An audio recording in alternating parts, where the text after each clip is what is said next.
All right, folks, so the market hit a speed bump in April, right? A pretty big speed bump. And since then, well, this ride has gotten a lot bumpier. And so many investors are bailing. I see it every single day. It just kills me.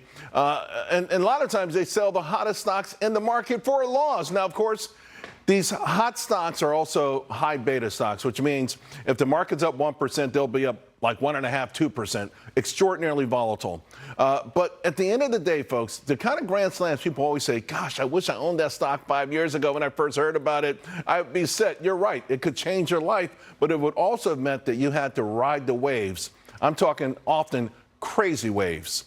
So let's bring in Fitz-Gerald Group Principal Keith Fitz-Gerald, because Keith, you and I have had these conversations, but I wanted to have it again because even myself, I'm seeing, people saying, I thought I wanted to be in this market. I'm afraid I don't want to. It doesn't work for me.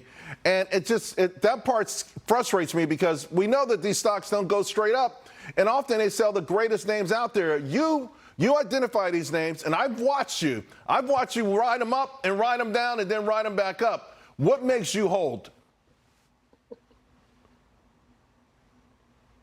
Well, I tell you what, it comes down to, number one, learning how to take a deep breath, but number two, recognizing that you're on the right side of the trend. People make this a whole lot more complicated than they have to, Charles.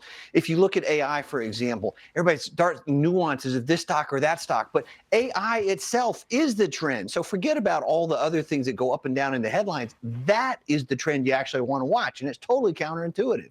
It's interesting. One of the major investment firms, they did a study a few years ago, and they found out that debt investors make a whole lot more money than the living investors because debt investors don't react to headlines. They don't react to down markets. They end up holding these great stocks and outperforming. But one of the things also, let's be honest, there is increased volatility. You've got all kinds of exogenous things happening. And then there's the Federal Reserve. We saw yesterday the Russell 2000 went from 0 to up 2% to unchanged for the day. The role of the Fed, how does that play into your work?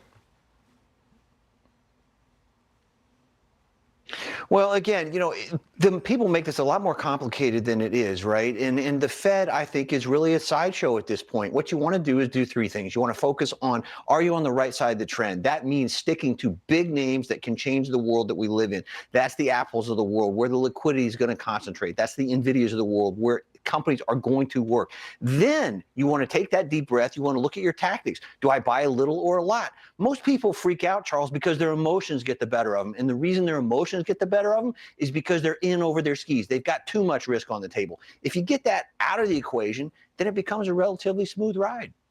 What are your concerns, though? You've got to have concerns as an investor.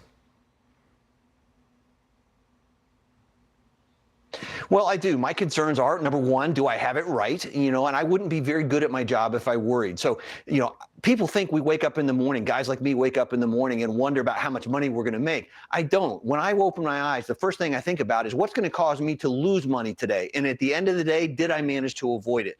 Right companies, not POS stocks, great place, solid trends. Do I have my tactics right? That's the list, and it's as simple as it gets. I don't know. We got a little bit of a delay. It sounded like you said POS stocks, but I'll ask you about that later. Apple after the close. What are you expecting?